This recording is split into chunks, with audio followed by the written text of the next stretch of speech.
अब हम अध्ययन करेंगे 12वीं बायोलॉजी के अंतर्गत 4th यूनिट के अंतर्गत बायोटेक्नोलॉजी एंड एप्लीकेशन।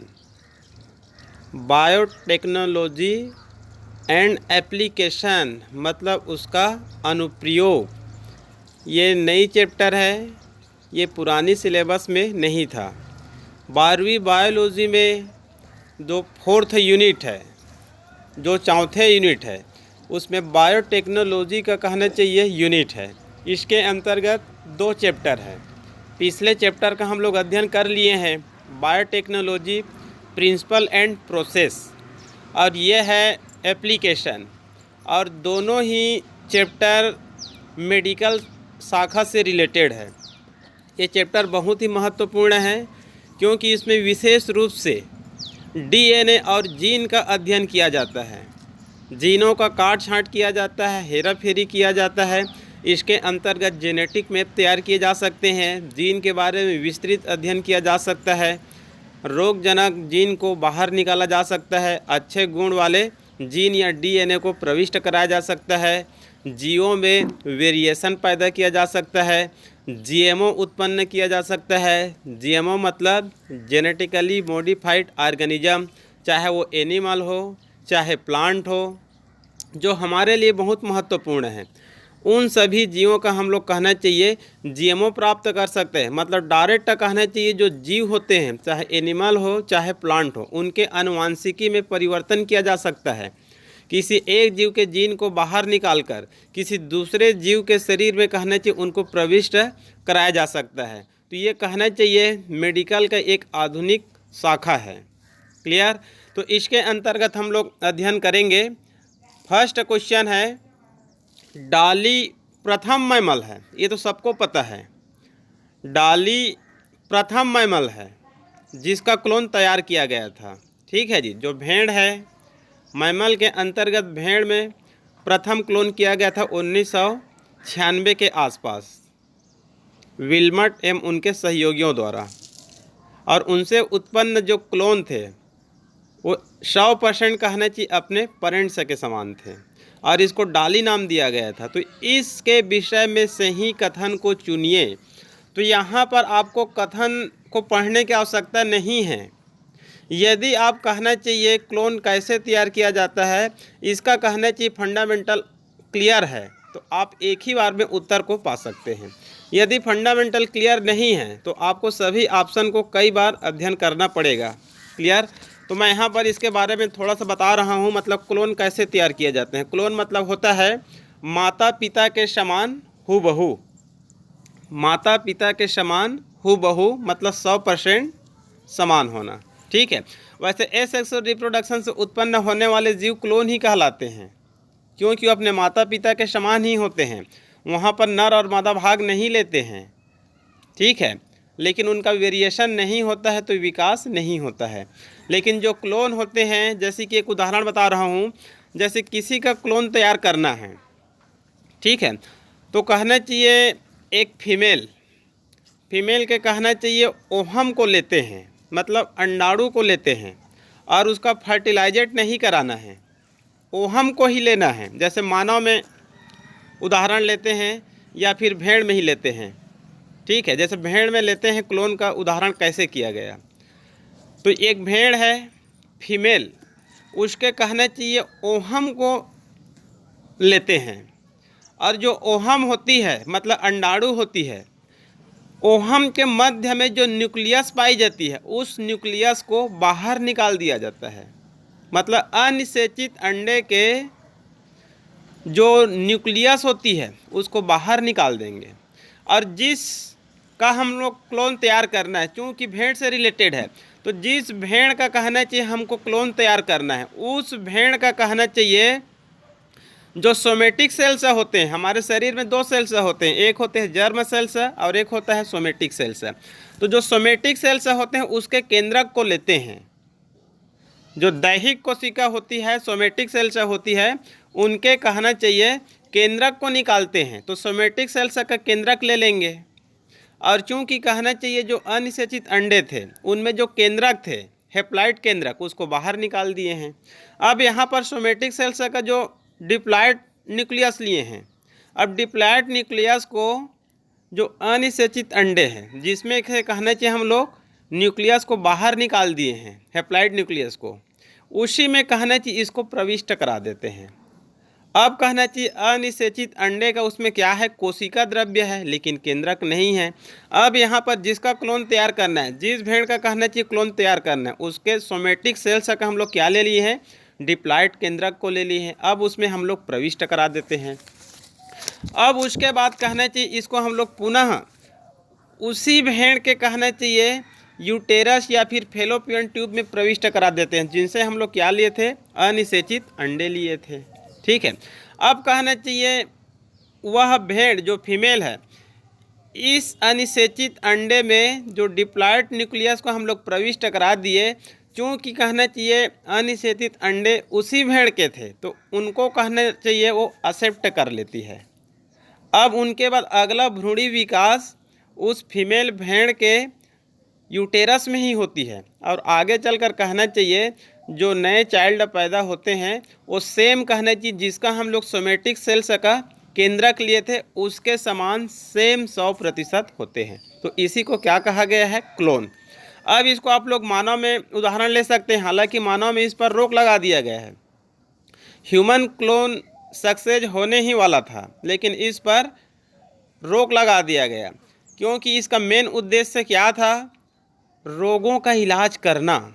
लेकिन बाद में कहना चाहिए वैज्ञानिकों ने यह अनुमान लगाया कि ह्यूमन क्लोन यदि सक्सेस हो गया तो जितने भी जो बड़े बड़े व्यक्ति हैं, धनाढ्य व्यक्ति हैं, ठीक है, जिनके पास बहुत ज़्यादा पैसे हैं, वो सब अपना क्या तैयार कर लेंगे, क्लोन तैयार कर लेंगे।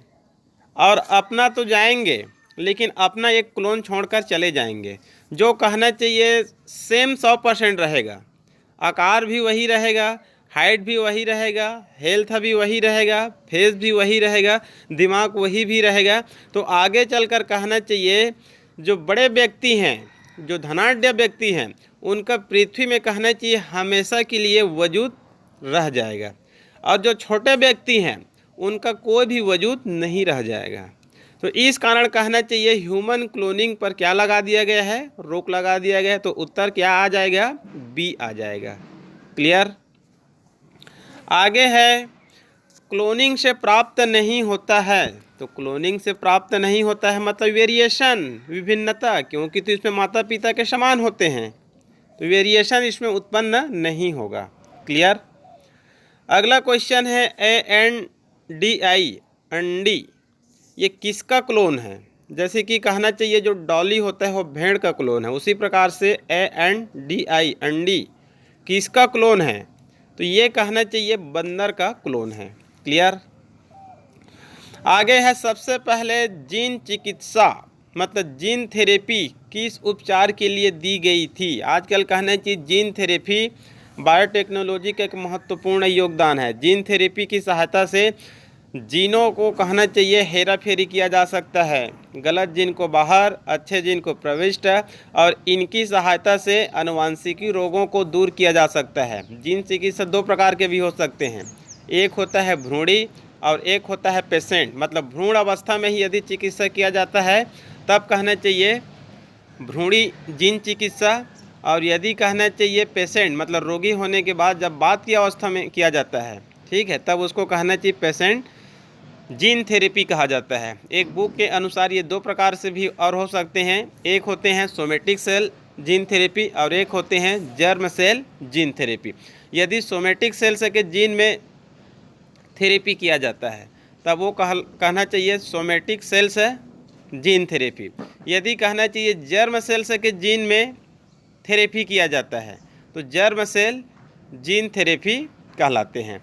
तो इसका सबसे पहले उपचार जो सीड रोग होता है SCID, सीवियर कंबाइंड इम्यूनोडेफिशिएंसी, ये ADA की कमी के कारण होता है। जब किसी व्यक्ति में ADA की कमी हो जाती है तब उस व्यक्ति में B सेल्स T सेल्स नहीं बनते हैं, B सेल्स T सेल्स नहीं बनते हैं। और आप लोगों को पता होगा हमारे शरीर के लिए B सेल्स T सेल्स बहुत ही महत्वपूर्ण होते हैं, क्योंकि यही आगे चलकर हमारे शरीर में इम्यून सिस्टम पैदा करते हैं। बी सेल्स तो कहना चाहिए एंटीबॉडी का निर्माण करते हैं। अब आप कहना चाहिए अनुमान लगा सकते हैं, मान लो कोई भ्रूण है, कोई चाइल्ड है, उनके शरीर में बी सेल्स और टी सेल्स नहीं है।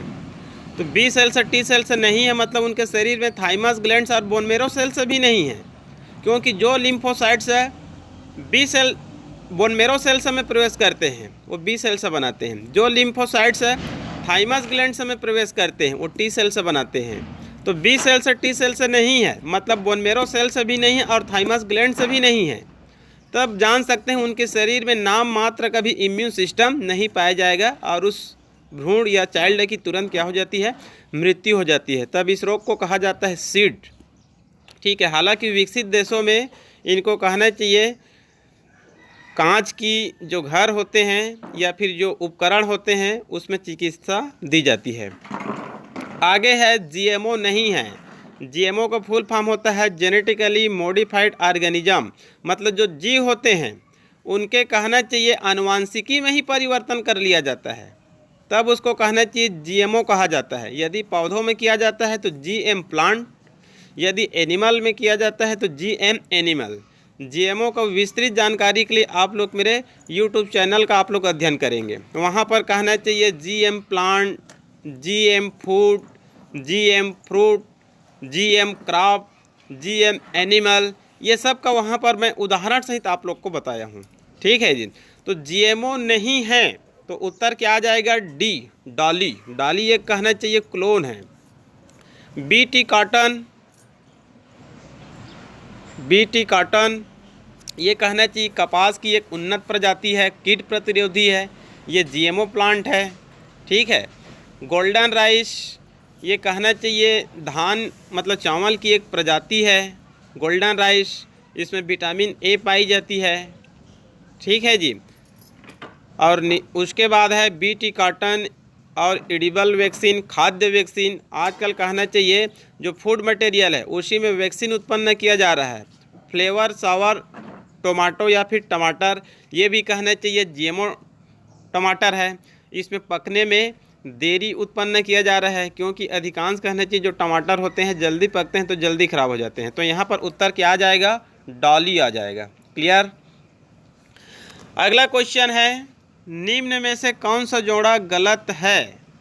तो यहाँ पर सभी ऑप्शन को देखना पड़ेगा कि आपको बताना है कौन सा जोड़ा गलत है। पहला है एग्रोबैक्टीरियम ट्यूमिफेसिएंस जीएमओ, ये भी कहना चाहिए सही है, क्योंकि एग्रोबैक्टीरियम ट्यूमिफेसिएंस ये एक बैक्टीरिया का नाम है। ये क्या है, एक बैक्टीरिया का नाम है।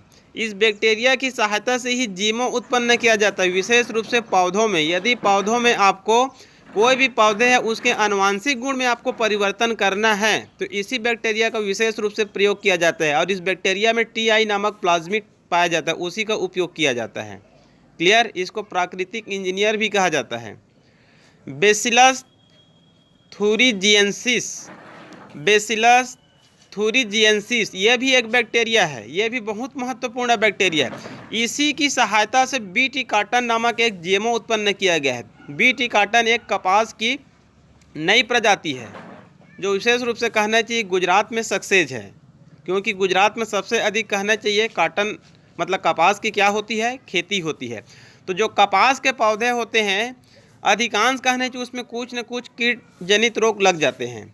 तो वैज्ञानिकों ने कहना चाहिए इसके लिए जीएमओ बीटी कॉटन नामक प्रजाति को उत्पन्न किए। तो इसमें क्या किया इन्होंने, बेसिलस थूरिजिएंसिस एक बैक्टीरिया है, इनके जो जीन होते हैं, इनके जो जीन होते हैं उनको कहना चाहिए बायोटेक्नोलॉजी के माध्यम से, जेनेटिक इंजीनियरिंग के माध्यम से इसको इस कॉटन जो पौधे हैं उनमें प्रविष्ट करा दिया गया और वो नया प्रजाति बन गया बीटी कॉटन। अब ये बीटी कॉटन कहना चाहिए कीट प्रतिरोधी पौधे होते हैं, मतलब इस कपास में कोई भी कीट जनित रोग नहीं हो पाते हैं। और ये कहना चाहिए जो गोल कृमि होते हैं, राउंड वार्म होते हैं, ये भी इनके ऊपर रोग उत्पन्न नहीं कर पाते हैं, क्योंकि बीटी कॉटन के शरीर में, इनके बॉडी में बेसिलस थूरिजिएंसिस नामक जो बैक्टीरिया होती है उनके जीन को प्रविष्ट करा देते हैं। तो प्रविष्ट करने के बाद ये जो बीटी कॉटन जो कपास की नई प्रजाति है ये क्राई नामक प्रोटीन उत्पन्न करते हैं, एक जहरीला प्रोटीन उत्पन्न करते हैं। उस जहरीले प्रोटीन की कारण ही कहना चाहिए कोई भी कीट यहाँ पर प्रविष्ट नहीं कर सकते। क्लियर? तो ये भी सही है। GMO, golden rice, vitamin B, यही गलत जोड़ा है।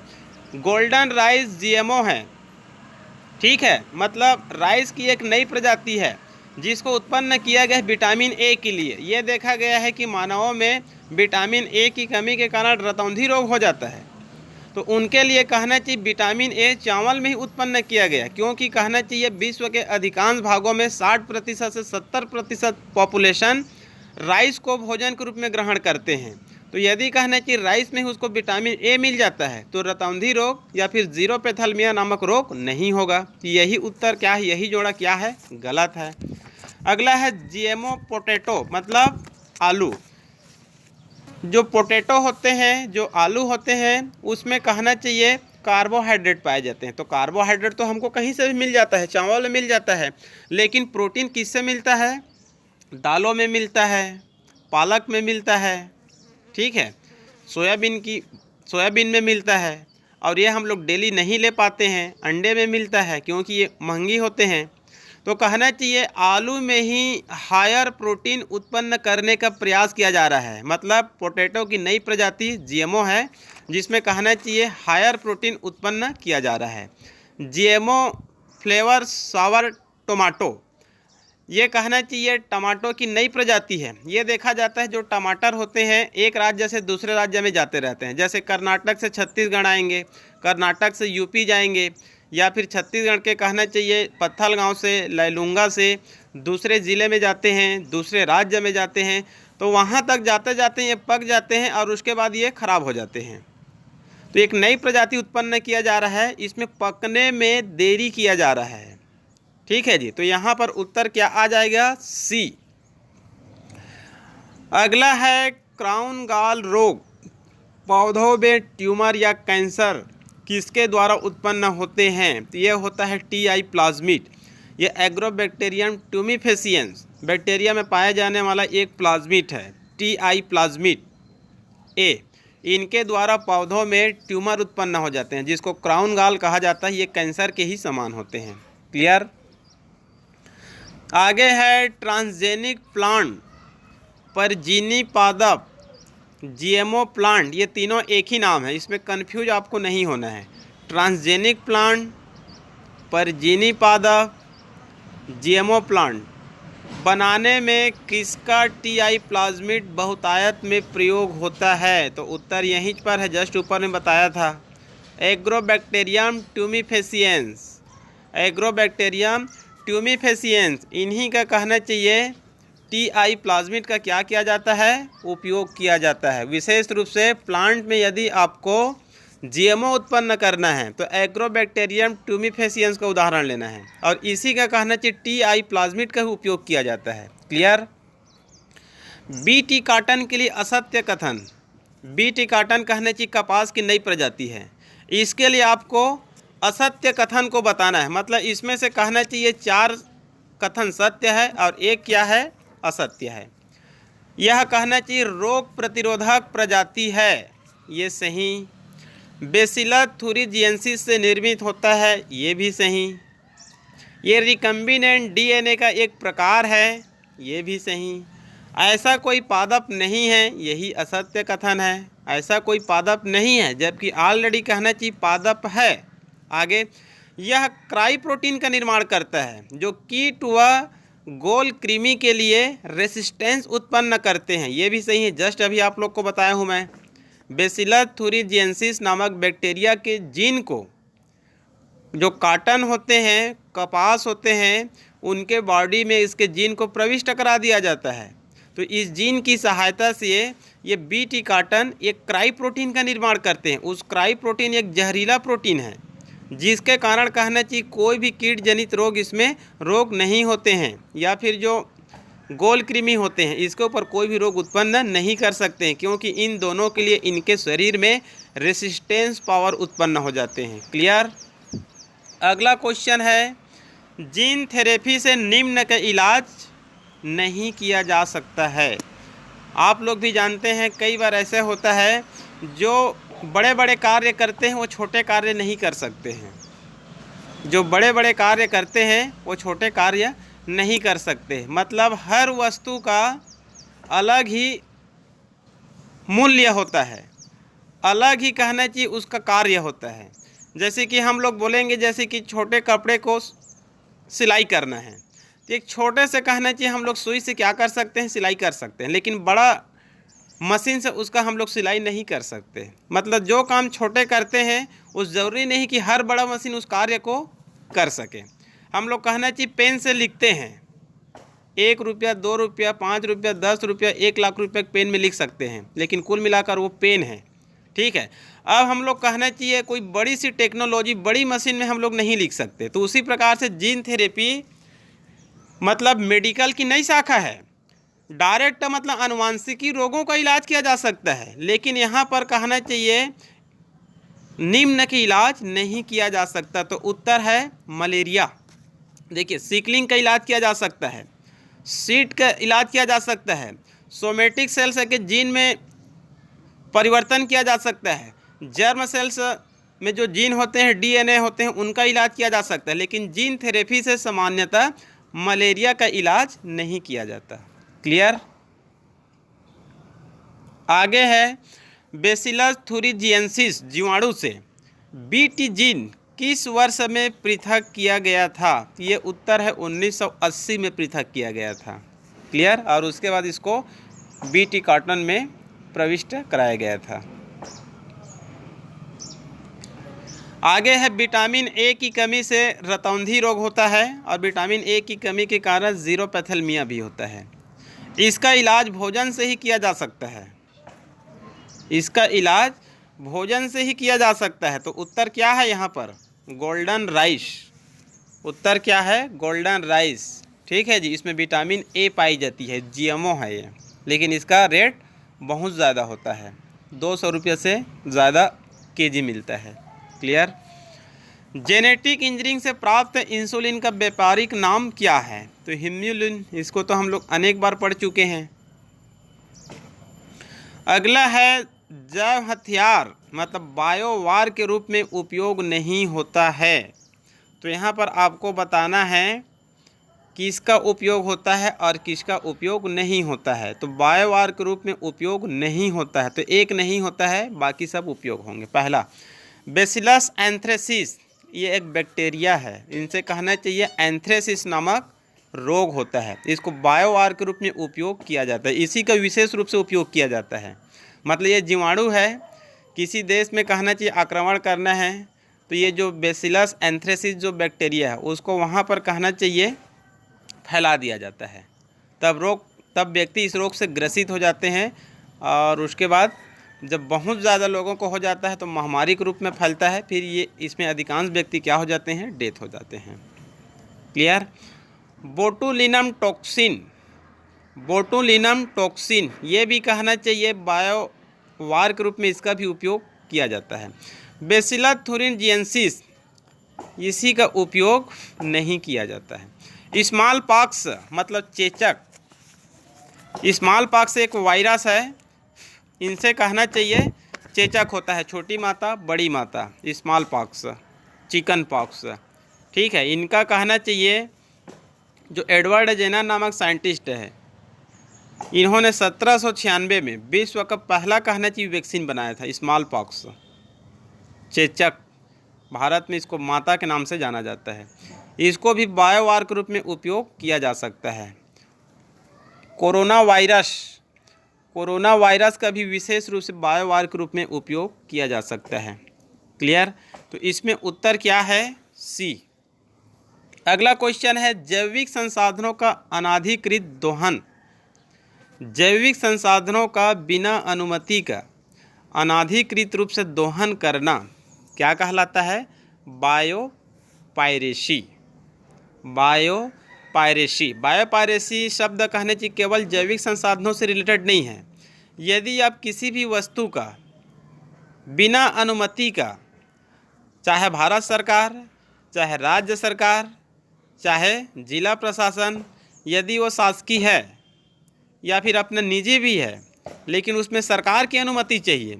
यदि आप बिना अनुमति का अनाधिकृत रूप से उसका दोहन करेंगे, ठीक है, या फिर आप जितना कहना चाहिए लाइसेंस लिए हैं उनसे ज़्यादा आप कहना चाहिए दोहन कर रहे हैं, तब वो क्या कहलाता है? वो बायोपायरेसी कहलाता है। क्लियर? बायोपायरेसी को रोकने के लिए क्या लाया गया है जिसमें बायोपायरेसी को या जिससे बायोपायरेसी को रोका जा सकता है? तो इसके लिए लाया गया है बायो पेटेंट। इसके लिए लाया गया है बायो पेटेंट, मतलब आपको बायो पेटेंट कराना पड़ेगा। ये बायो से रिलेटेड है तो बायो पेटेंट, यदि दूसरा मैटर है तो खाली पेटेंट, मतलब आपको पेटेंट कराना पड़ेगा। सरकार के पास मान लो कहना चाहिए बहुत सारे पदार्थ होते हैं, चाहे धातु हो, चाहे अधातु हो, चाहे मेडिसिन हो, चाहे डीएनए हो, चाहे जीन हो, चाहे कैंसर का मेडिसिन हो, मतलब किसी भी वस्तु को कोई व्यक्ति कहना चाहिए यदि उसको बनाने का कार्य करेगा, उसको बेचने का कार्य करेगा, मूल्य निर्धारण करने का कार्य करेगा, तो कहना चाहिए सामने वाले व्यक्ति से, चाहे सेंट्रल गवर्नमेंट हो चाहे स्टेट गवर्नमेंट हो, उनसे क्या लेना पड़ेगा? पेटेंट कराना पड़ेगा। यदि कोई निजी व्यक्ति उसका खोज किया है तो उस व्यक्ति से कहना चाहिए पेटेंट कराना पड़ेगा। जैसे एक उदाहरण दे रहा हूँ, अभी वर्तमान में कहना चाहिए कोरोना नामक वैश्विक महामारी चल रहा है। यदि कहना चाहिए कोई निजी लैब, निजी रिसर्च इंस्टीट्यूट जो मेडिकल दवाई बनाते हैं, यदि वो कहना चाहिए क्या बना लेते हैं? वैक्सीन बना लेते हैं, शासकीय संस्था से पहले यदि कहना चाहिए वैक्सीन बना लेते हैं और 100% कारगर होते हैं, ठीक है, तो कोई व्यक्ति, कोई साइंटिस्ट वैक्सीन बना लिया, कोई साइंटिस्ट है, मान लो 5 वैज्ञानिकों का एक समूह है, एक टीम है जो निजी है। यदि कहना चाहिए 5 साइंटिस्ट मिलकर कोरोना का वैक्सीन बना लिए, ठीक है, अब कहना चाहिए वो लोग केवल खोज किए हैं, वो लोग क्या किए हैं? केवल खोज किए हैं, लेकिन वो मेडिकल दवाई नहीं बनाते हैं, क्योंकि मेडिकल दवाई बनाने वाला कोई दूसरा कहना चाहिए फार्मास्यूटिकल्स है, इंस्टीट्यूट है जो बनाते हैं। अब ये जो फार्मास्यूटिकल्स है, कोरोना बनाने के लिए जो वैक्सीन का खोज किया, उन वैज्ञानिकों से लोग पेटेंट कराएंगे। उन वैज्ञानिकों से क्या कराएंगे? ये लोग पेटेंट कराएंगे, और दोनों के मध्य कहना चाहिए समझौता होगा।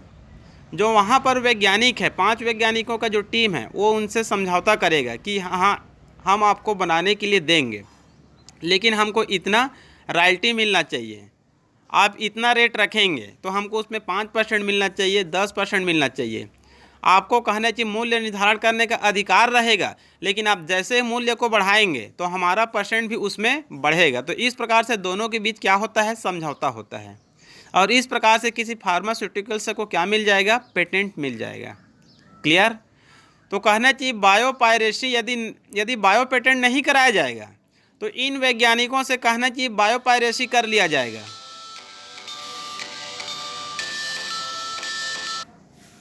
इन वैज्ञानिक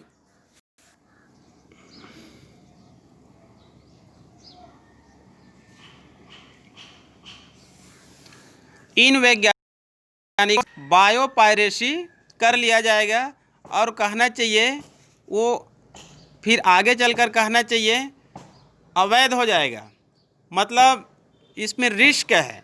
तो कहना चाहिए इसी को रोकने के लिए बायो पेटेंट लाया गया है। क्लियर? बासमती चावल का पेटेंट किस देश के पास है? तो बासमती चावल का पेटेंट अमेरिका देश के पास है। क्लियर? आगे है बायो पेटेंट किसके लिए नहीं दिए जाते हैं? तो यहाँ पर कहना चाहिए सभी ऑप्शन को पढ़ना पड़ेगा, उसके बाद ही कहना चाहिए आपको पता चलेगा। क्लियर? सूक्ष्म जीवों के स्ट्रेन, ये सही। एनिमल एंड पौधों के जीएमओ के लिए ये भी सही। डीएनए का क्रम, आरएनए का क्रम, क्रोमोसोम का क्रम, इसके लिए भी। बायोटेक्नोलॉजी, इसके लिए भी। पेटेंट कराने वाले व्यक्ति इसे बनाने का अधिकार रखता है, बेचने का अधिकार रखता है, निर्यात करने का अधिकार रखता है, लाइसेंस का अधिकार रखता है, ये भी सही। पेटेंट प्राप्त करके बायोपायरेसी का भी अधिकार रखता है, ये गलत है। पेटेंट प्राप्त कर ली इसका मतलब ये नहीं कि बायोपायरेसी करेगा, अनाधिकृत रूप से उसका उपयोग करेगा। तो ये कहना चाहिए उत्तर क्या आ जाएगा? ABCDEF। क्लियर? आगे, कृषि क्षेत्र में बायोटेक्नोलॉजी की प्रमुख तकनीक को कहा जाता है। कृषि क्षेत्र में बायोटेक्नोलॉजी की प्रमुख तकनीक को क्या कहा जाता है? तो उत्तर है टिश्यू कल्चर, उत्तक संवर्धन। क्लियर।